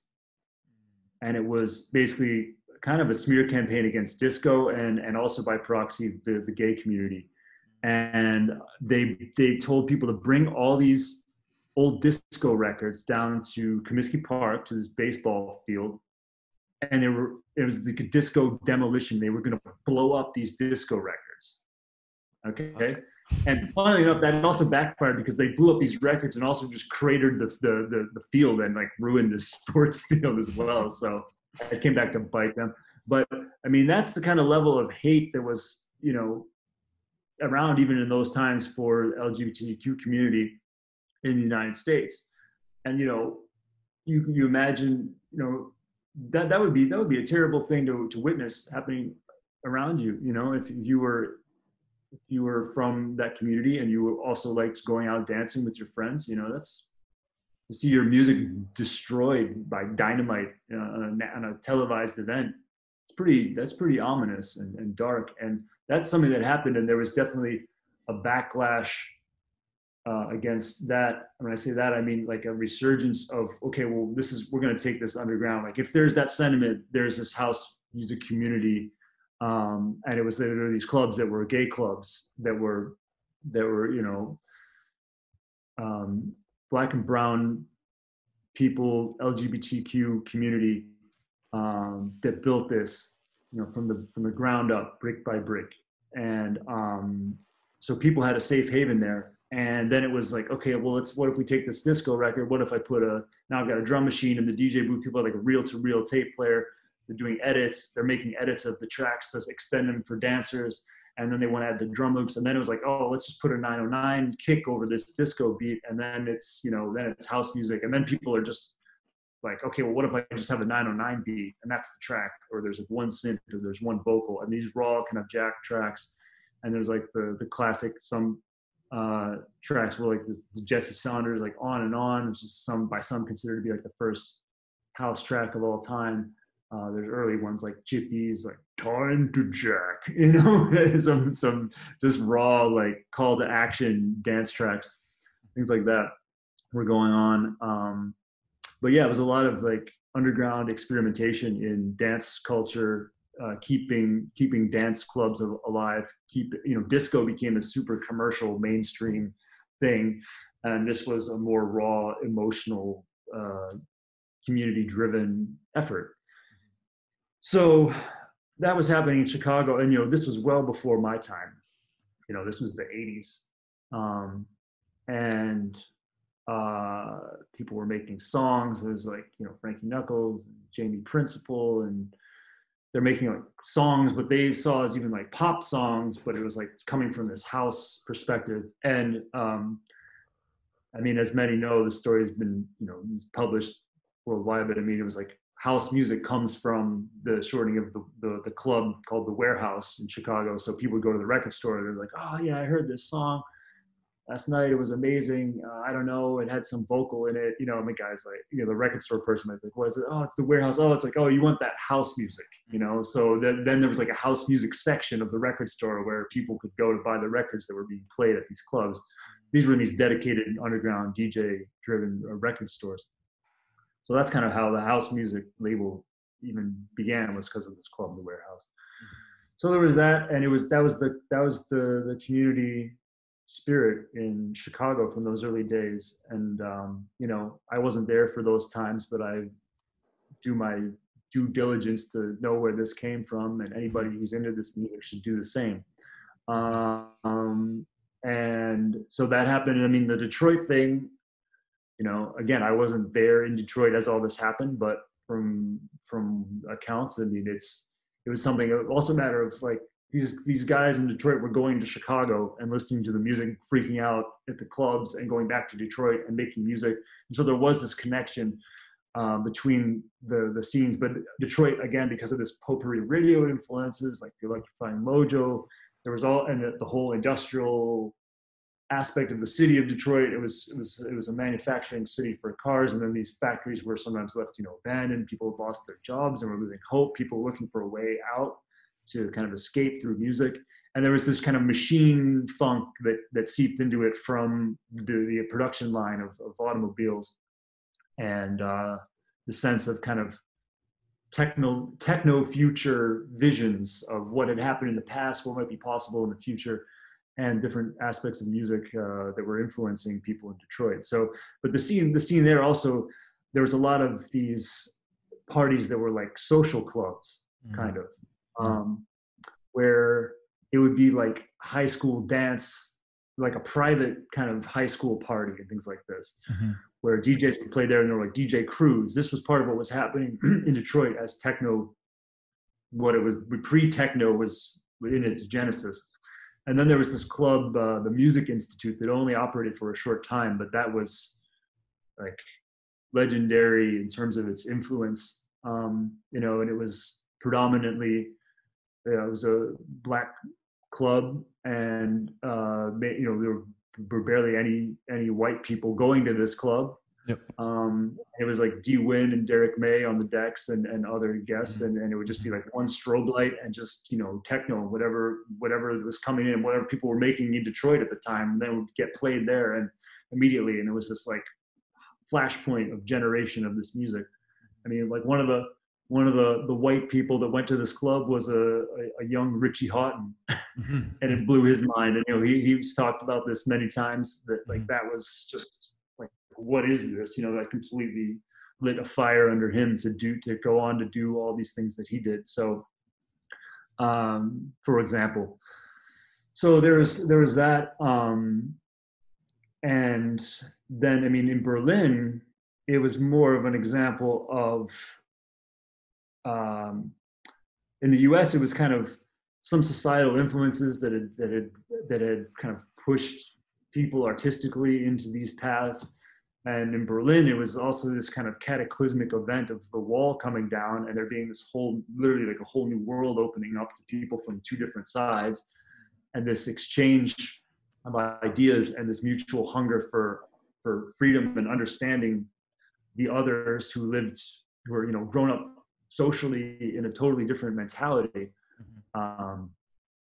That happened then at the same time while these events were happening, and dance music was blowing up. It was kind of at the same time, Trésor, there was this new news conference in New York, and people from Trésor were there, and they ended up signing this X101, this like massive, track for Trésor that blew up as this kind of a sonic weapon of sorts that totally set off the Berlin scene. I mean, all these things in Berlin were happening where it was an exchange of ideas, and there was a space to have events in the former East where people there were all these vacant buildings. People didn't even know who owned them anymore because the infrastructure had collapsed. Yep. And so people could go in there and throw parties.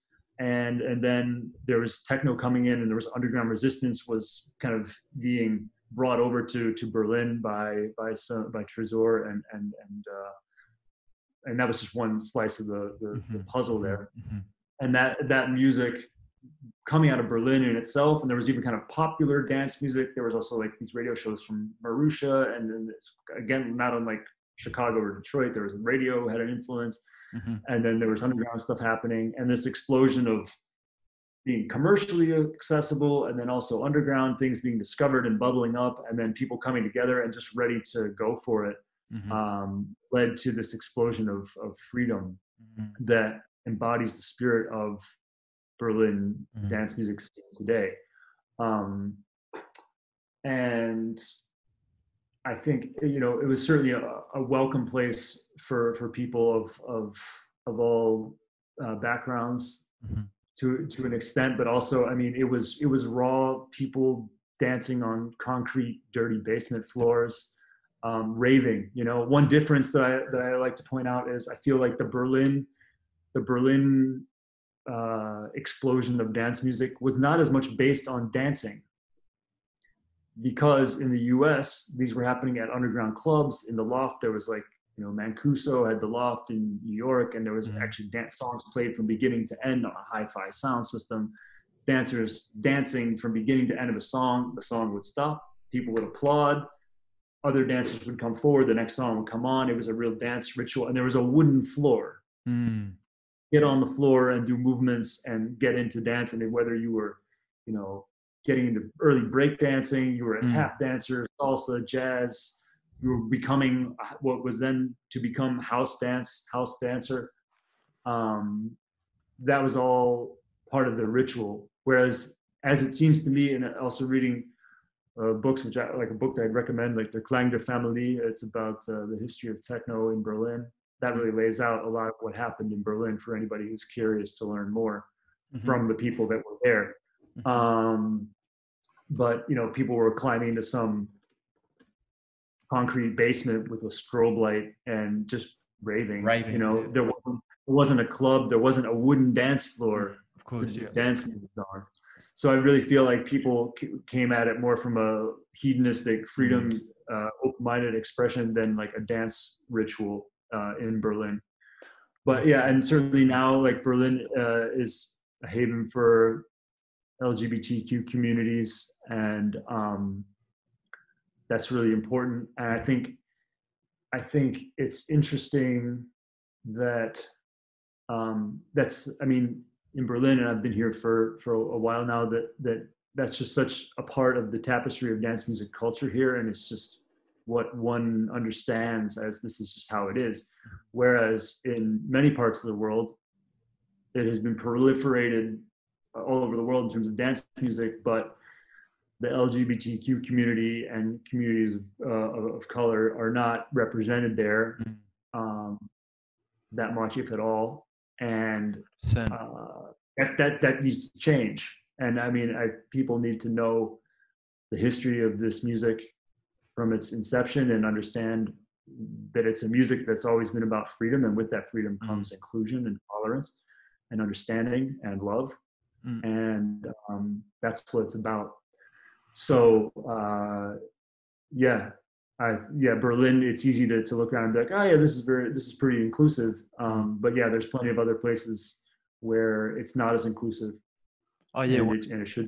100%. Like, Sorry, go ahead. Yeah. No, I was just gonna say that I think a pretty good example of what clubs in Berlin, like Berghain basically, but also maybe Trésor, Wilde Renate, Belt Blank, and those clubs are trying to prevent is, to me, I've got this image of the typical Aussie, Sydney, buffed up, I wouldn't say raver, but like club attendant that's so fucking ignorant and is just going to a club, you know, to try and flirt with some girls or something like that, and is just like, to me, a total imbecile.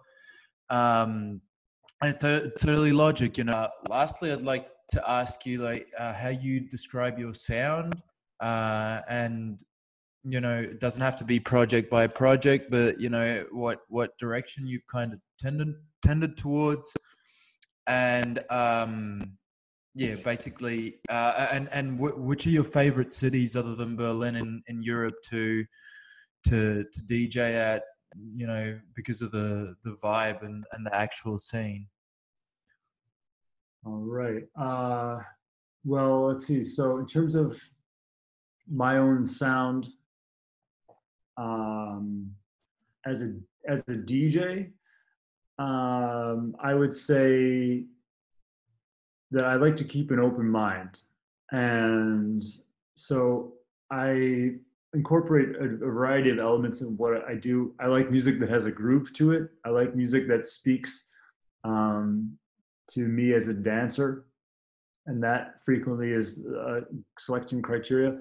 Someone actually asked me recently. I was also saying I like music that was created by dancers, like two that two producers who are actually also amazing dancers are DJ Q and Joey Anderson. I've mentioned them before. When people would ask for like, okay, what is it about music made by dancers? How can you tell if it's made by someone who's a dancer? And there's certain sounds that happen, or certain rhythms that are built in that are very physical, and also it's definitely the timing. It's that knowledge of timing of like, this is when the body is going to react to change what's happening. So the timing of the arrangement is also something that I think is something that speaks to dancers and speaks to me when I'm listening to music to play. So and yeah, a wider palette of sounds. I like house music. I like techno, and I like taking people on a journey. So I like going out. I like playing something that's very physically engaging and very upfront. I also like things that are very dreamy and kind of take you to more of a unique place mentally, and create a narrative where there's a story told that's one of power and warmth and happiness, and then also some maybe melancholy moment or reflection or self-reflection and kind of, and then outward joyousness. I mean, it can be in any order depending on how the night is going. This is what is so fascinating to me also about the ritual of the dance of a night out, is that it's about kind of connecting with other people, something that's so hard to do in the days of the pandemic. But when you've got a dance floor and there's people interacting with one another and you're feeling that energy and that kind of communication in the room, and you're a conduit for that. So my sound definitely is dependent on the ritual of the environment as a dancer, and I come from that. Some people want to say that they're just an artist and they're just going to project what they want to hear onto a room. I think you should definitely have a vision as an artist and have something to say. I think there's also something to be said for having the ability to connect with others and deliver your statement with an awareness of the context of the surroundings in which you find yourself. So this is a part of my sound is a narrative. And I think that's very important, and that's a huge part of DJ culture. And it's something that's a bit lost when it comes down to, let's pigeonhole a genre, and then one DJ is going to play this one genre for the entire set.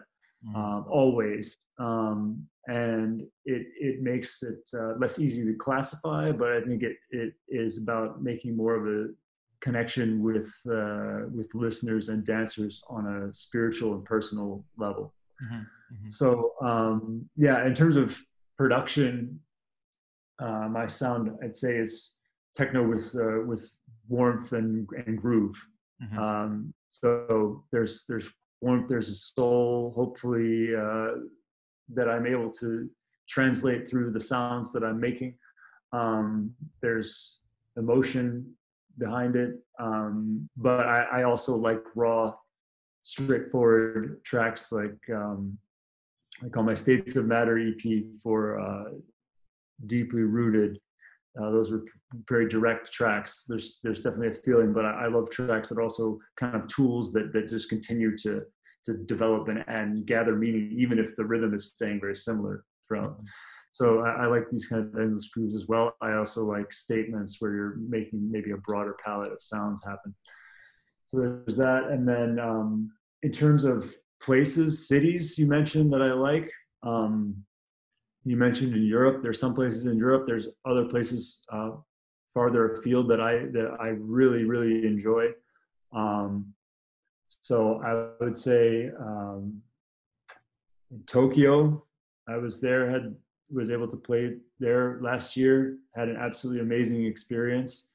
People are so enthusiastic about music and so attentive to listening. I thought that was an incredible place to play. Buenos Aires has an incredible fire. I've been there to play a couple of times, and just the energy in the room is just fire. It's just pure, it's just amazing. So yeah, I love playing there.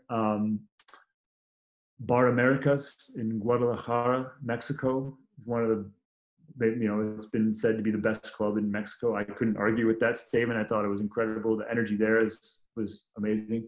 Also Beirut, absolute amazing scene there. Yeah, Lebanon. And my thoughts to all those in Beirut who are continuing to struggle with the aftermath of this explosion and the difficulties surrounding that recovery. I know a lot of the clubs have been devastated by this blast physically as they were in the area. So I hope that they can rebuild. Yeah, so those are a handful of places. Also Seoul, South Korea. There's people are into it there. But in Europe, places I've been, I mean, everywhere has its charm. I mean, there's certainly a lot of people from all over the world who come to Berlin, and it's pretty amazing to play in Berlin because you're playing for Berliners and you're playing for people who are just pure enthusiasts from all over the world. But then also Berlin has the same double-edged sword of there's so much happening that it's almost can be overwhelming at times, and so there's a lot to play for in terms of people that are coming at it from all different perspectives who've been to different parties, and there's energy always ebbing and flowing because there's a 24/7. Normal Berlin times is when there's like a 24/7 party clock, and the energy is always kind of on this undulating waves, unlike in other situations where there's like a ritual at the beginning of the night and the middle, the peak, and the end, where there's kind of a narrative to be woven there. So Berlin's cool like that. Paris, a lot of cool clubs with a lot of history there. Like Really, Club I thought Paris didn't really have a techno scene, like other than Possession and these movements that have been going on lately. But Possession is relatively new, isn't it? Possession is kind of this massive rave event. I mean, I don't know when exactly that started, but it's something I was aware of only more recently. And going for these really kind of harder sounds. I mean, Rex Club is one of the longest running institutions, for techno in Paris, and one of those legendary European venues. And they've continued to push on. That was great. And Concrete, rest in peace, when it was in operation, was a fantastic place that brought a lot of different people together from techno and house and kind of after hours sounds. And yeah, that was cool. But yeah, I mean, at the moment, of course, at the very instant in which we find ourselves, there's not too much going on in terms of events to speak of. But yeah, there's that. Yeah, those are a handful of places. I mean, actually, also like, I mean, Ireland. I've been there. There's a real fire there. They're super energetic and they're really up for it. And it's cool to play in the UK. I was been in London and also in Bristol and Exeter. London is cool. People really know music and are quite up for it. But then other regions, people equally know music and they're not as big of a city where there's kind of more of a like a tighter, more energized scene. So I think there's incredible energy. Like when I was in Bristol and Exeter, it's really quite cool. I'd love to play in some more places in the UK as well that are here, you know, further farther afield, also like Manchester and etc. So okay, interesting, man. So we can start wrapping this up. So a silly question that I usually ask just for fun is if you have any crazy party story as a rave attendant, as a club attendant, a raver or a DJ that you're comfortable with, you know, sharing with us. Oh man. Let's see. Well, I can remember one time I was in Hamburg playing at this club that had quite a legendary history called the Golden Poodle. And it was kind of a smaller wooden shack club that comparisons have been made to maybe like even Club Divisionaire in Berlin. But they would host a variety of different kinds of music. And I played there and it was like a school holiday night during the week, I think it was. But people had school off the next day or something. So it was kind of an exceptional night. And I was playing, I was like, oh, you know, it's just a gig. And the next thing I know, I'm looking up on the dance floor and people are just going for it in just a way that I had not seen in a way uniquely before or since, where it was literally like a picture of all manner of chaos was happening before my eyes on a relatively small dance floor where it was like people were making out and dancing super hard and hands in the air and just screaming. Somebody was crowd surfing across a small dance floor. The next thing I smell this kind of chemical smell, this paint smell. I look up and there's someone spray painting like a massive tag on the wall. There was some graffiti there already, but there was literally someone sitting on top of someone else's shoulders with a spray can, just tagging this wall. Wow, the club is open, full of people. And you could smell the spray paint in the air. and I was like, this is absolute madness. This is anarchy. And then the lights were coming on early, and they just cut the lights on and shut the power off, and it was just like stopped, and the bar staff was like, everybody's got to get out right now, like this is over. They could just shut it down. It was just total mayhem, and they just shut it down. Everybody had to leave. Apparently, like the police and the ambulance had been called like 5 times during the night already, and it was just out of control. Okay. Yeah. So these were all teenagers or something? I mean, I wouldn't say, I mean, younger. Yeah. I mean, I don't know how old the crowd was. I mean, there were some people that were still, I guess, in university, in high school. So, I mean, you know, in Germany, there's more of a wider age range of people that go to clubs. So I'd say the crowd was probably, you know, younger, but maybe like 19 to 33 or something, you know, 19 to 5. But there was a contingent of the crowd that was university age at least, and they were just partying like there was no tomorrow. Yeah, funny. And yeah, where I looked up and it was just literally like in a small frame of reference, it was just everywhere you looked was just total mayhem and bodies flying all over and graffiti. You were probably concerned about yourself, weren't you? I was all right. No, I was like, I was up on a DJ booth, kind of removed from the carnage. Yeah. The wall's gonna cave in next. Yeah, Just yeah. having a look at the show. Okay. Yeah. This last thing I want to ask you that I forgot to ask you before is kind of an obvious question, but like, why did you move to Berlin? Like, because you live here, regular, like you're here, right? So how comes I just say basically in a word, music. Okay, understood. Yeah. Okay. Shit. Okay. Well, that'd be basically. I think we covered a lot of topics and got a lot of good information on my side. Unless you want to add something I guess else. I could add something about Berlin, like why Berlin. I first came to Berlin Mm-hmm. in 2003 when I was studying. I had studied in Madrid, and I was backpacking for 2 months by myself in Europe.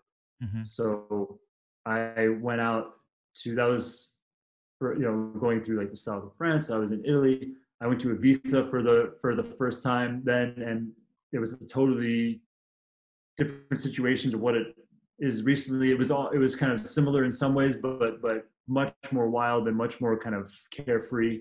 And the parties there, and then like the after parties would just be on a beach somewhere. That was amazing. But then I went to Berlin, and I went to the original Tresor, the original location, which was like an honor and a rite of passage to get to go check that place out while it still existed.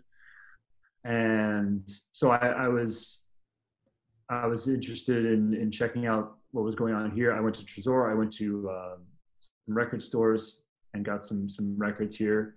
Mm-hmm. And interestingly, in 2003, it was after Osgood had closed, and it was before Berghain had opened. So I didn't experience either of those clubs in that window of time. But yeah, I experienced kind of some of the city's clubbing culture and the record shops, and also just the vibe of the city. I could see where there's a Berlin-Detroit connection in the way the cities feel, and also just in general the Midwest. As a Midwesterner, Chicago, Minneapolis, and being around, it has a very similar feeling to the city itself. Just some warehouse buildings, gray skies, trains going by. Yep. And just the general nature of it, and the way people kind of go about their daily lives. So that felt familiar to me in a sense. And then the fact that it has such a history with music and is such a bastion of culture for music, it was a natural draw that I ended up here. Makes total sense, man. The word of music. Yeah. Yeah, makes total sense. Like, I actually watched an interview by the horrorist, I think like 2 weeks ago, and his main reason was because of the music, obviously, but also, prices. Like Berlin's also a massive city compared to New York. Like you could get a studio like way cheaper, and I guess like Europe is also way cheaper, but Berlin's like kind of the exception of capitals in Europe, was it's cheaper in comparison to the mainland, not mainland, sorry, the rest of Germany. Like, yeah. Well, it was. well, yeah, right, okay, because it's even more expensive than. I mean, it's cheaper than Madrid and stuff like that. Even though Germany's like cost of living is way higher than Spain's, for instance.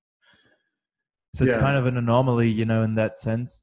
But yeah, it has been that, but it's rapidly developing and changing. Yep.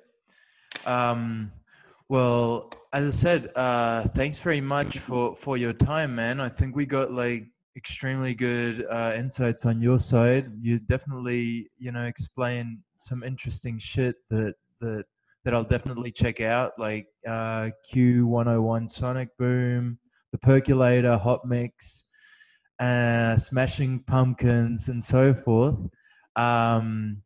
So yeah, just as I said, thanks very much, man. You're an interesting guy, and really glad to have you on the podcast, man. I hope I can see you live sometime Thanks soon. for having me. Yeah, no, and thank you so much for having me, for the questions and the chat. It was really nice chatting with you, and nice to meet you, although virtually. Yeah. And thanks to you also for being flexible with doing this online. I hope it's usable 100%. footage with you know, my Wi-Fi, your Wi-Fi connection. Hope it all works out okay. Yeah.